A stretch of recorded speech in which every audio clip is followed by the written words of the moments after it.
we go. Welcome back to Nick Lenz Comic Corner, Classic Lesson Known Classic. This is episode number 2762 and Doubleshot 2656. First up, we issues of The Thing and, of course, Batman The Outsiders, Volume 2, issues 11 to 14. I'll get to what goes on these issues.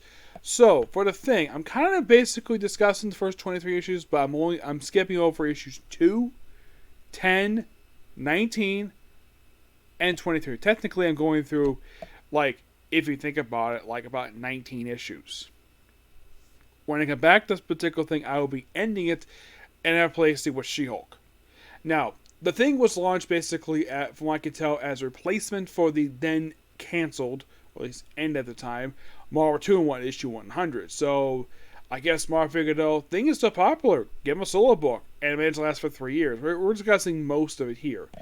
The first opening issue. By the way, a lot of the series are by John Byrne. Now, when I get to issue 11, it's basically get this, it's a 12-part story arc known as Ben Grimm Space Ranger. That's what it's called. Issue 1 is basically all about him going to Yancey Street. It's called Lifelines, written by John Byrne, artwork by Ron Wilson. It's most of the thing is all history with the whole thing with Yancey Street stuff. Because the whole gag about Yancey Street, and I guess they wanted to explore in this book.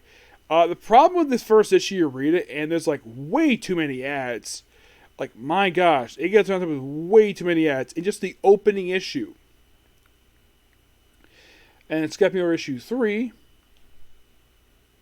it is the thing being confronted by, he basically, there's a thing called Turning Point. Yeah, still the same creative team here, and of course, we have guest appearance issue by the Inhumans. Yes, the Inhumans. This makes total sense. Now, mostly you have the Thing running to Crystal, who is Johnny Storm's ex-girlfriend, and the wife of Quicksilver at the time. Currently, she is not. She is long since divorced from Quicksilver due to the fact she cheated on him with an insurance agent. Oh, and they also have a daughter together named Luna. Yeah, the writers remember her, but they do not remember Black Bolt Medusa's son, Aurora. Yeah, half the time the writers forget the fact he exists. Yes, it's like the writers of Marvel, they just pretend he doesn't exist, given the fact that he was written by a writer who may or may not be respected at Marvel and the Senti. So, it's just basically the Thing adventure with the Inhumans, which is quite interesting. Of course, all the regular humans are here. Karnak, Black Bolt, Medusa, Gorgon, and Trident. Everybody's here. Yeah, all the regular humans, all the popular ones people know of, they're here. And actually, except Max and Mad, of course, you have Luna being babysat by our awesome grandfather. This is before the stupid retcon in Access. Yeah, it's Magneto.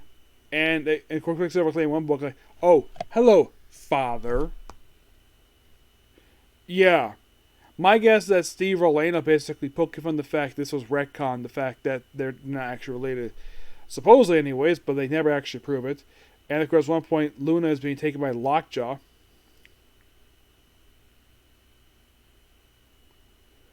Actually, this is not Quicksilver. This is Magneto. This is Quicksilver, and they take Luna away for no reason.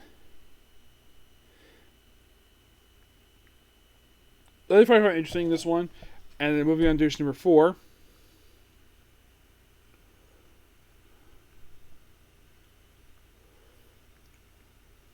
Where it's the Thing with Lockjaw. It's, from what I can tell, it looks like them dealing with a dire wraith. Yes, the Thing dealing with dire wraith in his own solo book. I should point out that Marvel did own the rights to dire wraith themselves. They did not own the rights to Rama Space Knight. Though recently, they actually did get a license to actually finally reprint the old Marvel comics in omnibuses. For reasons. Yeah, and this issue kind of indirectly deals with people being brainwashed with this weird creature. I think it's a dire wraith by looking at it. They don't say what it is. It's just a standalone issue. Doesn't work at this point just yet. And in the very next issue, we have guest stars by Spider-Man, She-Hulk, and Wonder Man. Yep, it just basically Wonder Man who's at the back of the building, who gets to fight Wonder Man. And She-Hulk has to stop this too. Yeah, by the way, Wonder Man is wearing his 80s garb, where it's like this red jacket he wears. Yeah. If you ever see, if you look at any 80s comic wearing, like, what decade they wear this in? The 80s. And by the 90s, he stops wearing this. He goes back to his old Jack Kirby design with the big W on it.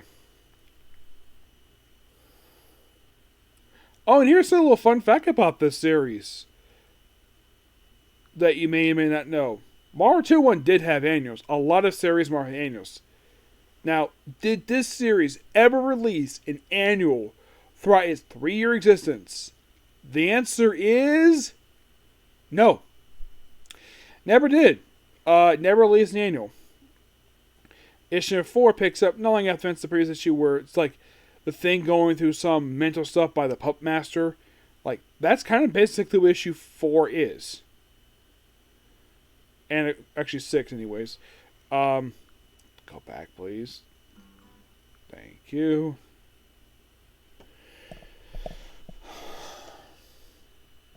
Alright. So, and then of course issue 7 is part of the Beware. Oops. Oh, come on, seriously. Now this is a weird issue 7, where you have the Thing being confronted by this goof who he battles. Of course, his parents here by Alicia Masters, his girlfriend. And he gets beaten by this goof. And then it comes, like, after being beaten by the guy, actually he beats him. And then it turns out, basically, there's a backup story. Clem Robin, basically, John Byrne draws this one where Thing gets upset and goes to Marvel Comic headquarters, where Ron Wilson's delivery draw page 12 freaking times by John Byrne. We can talk about a female editor, and this is so fun. He breaks into John Byrne's office, and he mentions Jim Shooter Kitties. I just want to know which one of the bozos for the label. Label? What? Yeah, this is so funny. The whole thing with the guy who he beats. And that's the issue. Yes. The Thing goes to meet John frickin' Byrne and Ron Wilson. I should have talked about this when I met the guy. Yes, I met Ron Wilson at Tampa Comic Con. Oh, I think this was like him back in like 2022 when I met him. Yes. He's not listed going this year. Yeah, the comic creators this year, it's like, what? People I've never heard of before. Like, can you at least have one big name creator going in this one? I mean, last year you had Amy Chu. This year you have none. So, issue number 8. You have Thing looking out window. And of course has a running with a She-Hulk. And it's them hanging out for a whole issue. That's kind of what this issue is. And also running into some Egyptian stuff here. It's a really interesting issue of what it is. Then we move on to issue number 9.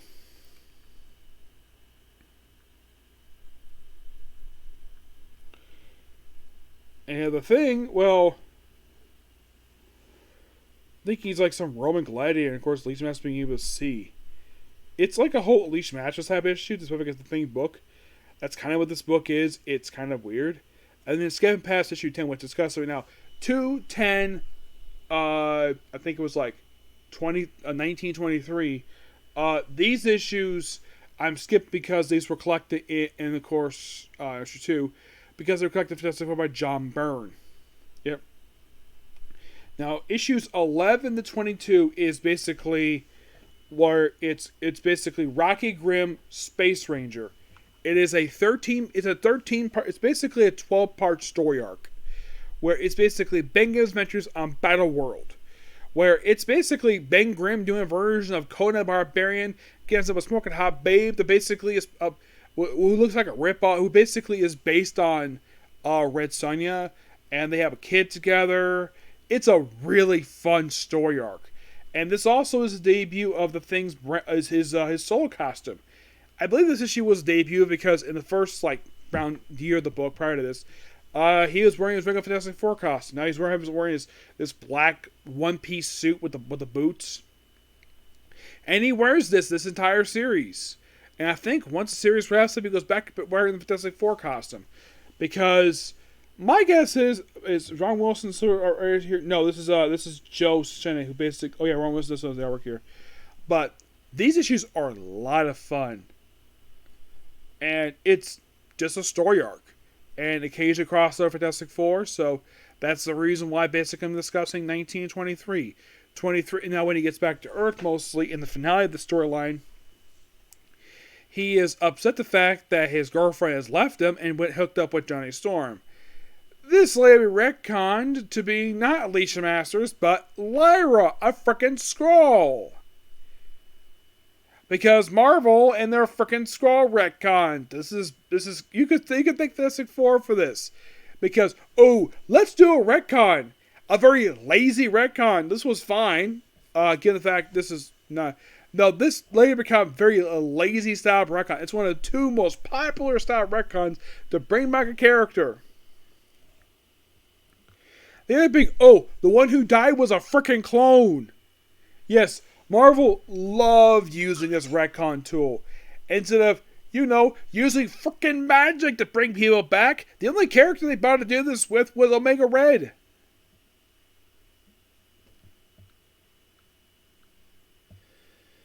Yeah. That's kind of in a way basically what the story arc is, but I love the Space Grim issues. It's really good.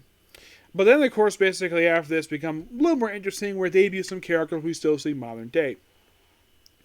I'll get this up later on. I'm going to give The Thing issues 1, 3 through 9, 11 to 18, and 2022 a 10 out of 10. Really good issues. Next up we have is Batman the Outsiders, Volume 2, issues 11 to 14. And I talked to basically Chuck Dixon about this. He was surprised to hear this. He had no idea about this. Now, these 4 issues are not written by Chuck Dixon. This is Frank Terry and J.T. Kroll writing these 4 issues. So Frank Terry does the first 2. This is dealing with Batman R.I.P. And this whole 4-parter is set for a sort of a new era. So, where it's like the Outsiders no more. We started with, by the first 2 issues by Frank Terry, J.T. Crow's last couple issues. You have Frank Terry, and remember, you have Superman going to visit Wayne Manor, and he finds Oliver Queen drinking Bruce Wayne's his alcohol. He's like, why not? And of course, apparently wrecked the Batcave too. And then Batgirl beats up the Penguin. And the only reason why she's doing this, because I think she's looking for a father. Where is he?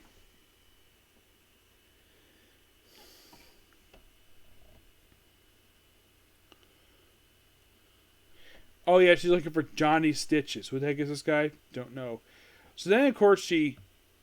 Come on. Hello? Sorry about that. And then apparently, she goes to visit Arkham Asylum, which turns into Mad Hatter, Clayface, Mr. Freeze, and Victor Zsasz. Now, here's the thing. Okay, did the artist not bother to get notes from Frank Terry about this? Because Mr. Freeze should be a cooler, not in a normal cell. This is lazy artwork for him. The backgrounds are not that good for some parts of this book. Oh, yeah, and of course, you Jeremiah Arkham. And of course, yeah, commercial putting bad signal, like, where is he? And then, of course, the call is answered by the way, the whole thing with the whole Visit Arkham Asylum that's metamorphosed Grace. Then, of course, that is answered by Geoforce and Katana.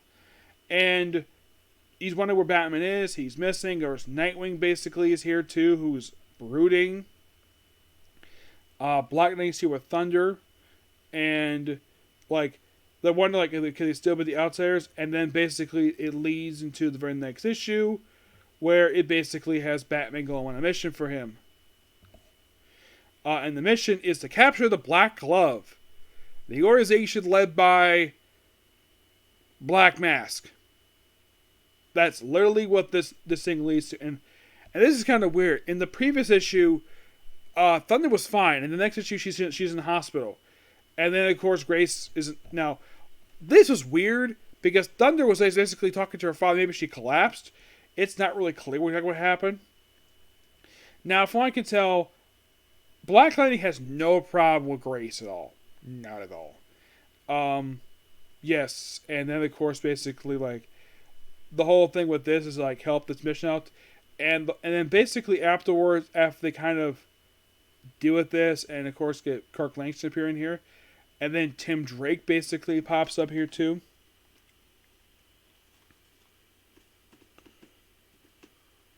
And this is actually just before it became Red Robin. Yeah, and the whole thing with the Black Glove, aka Simon Hurt stuff.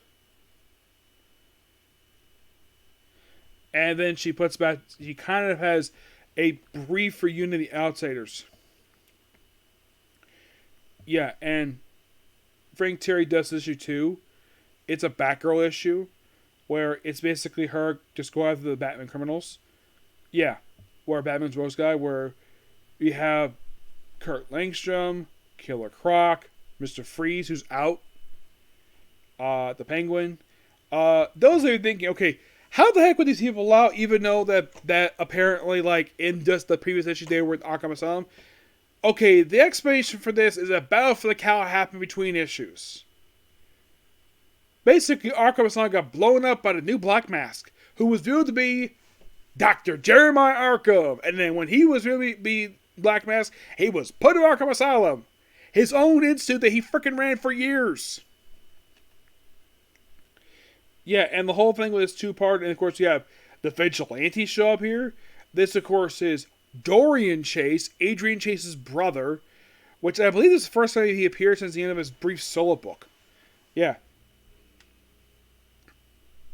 And then apparently Nightwing has a confrontation with Batgirl next issue. And then this particular thing leads into, well, the special, which sets up the very next era for the Outsiders. Yeah, Riddler's here too. I gotta admit, this is a really fun 4 issues. Yeah, and then of course, well, okay, I thought JT Kroll worked on these issues. He did not. My mistake about that. But it is shocking that these 4 really good issues are not in trade. No reason for it. Yet, here's the thing. The special was in trade. Excuse me, it's the Batman Outsider special. The thing that bridged the gap between Batman Outsiders Volume 2 and the Outsiders Volume 4, that is in trade, but these 4 issues are not. Yeah, I don't get it. It is so baffling. The fact that these 4 issues are not in trade. I don't know the reason for it. Chuck Dixon was so surprised to hear about this. And these were the issues that came out after he left. Yes, I didn't ask him why he left for 10 issues. But from what I can tell, meeting him, he loved the Outsiders. And you can tell when you read the 10 issues he wrote, because these issues were really good. I love these issues. But at least he got replaced by 2 really good writers. First, of course, being Frank Terry, and then Peter J. Tomasi. Tomasi, of course, left after doing 10 issues. Yep, he left after issue number 25. But hey, at least we get good issues out of this. But next time talking about the Outsiders will be the Dan DiDio era. Yep. Dan DiDio did the last 15 issues of this book before it ended. In 2011. By the way, these issues came out in 2009. Well, more like 2010-ish. But really good issues. Just a shame these issues are not in trade. I give them a 10 out of 10. They're just pure awesomeness. It's kind of weird, though. DC collects all their stuff Frank Terry worked out, but not these 4 issues. But yeah, now I'm going to say with these 2 books here, both really good. Okay, so that's pretty much it, particular view. Please be sure to like, comment, subscribe, turn notifications, and do not dislike button. Case Closed is next. And after that, Remonster. Okay, next video. Bye.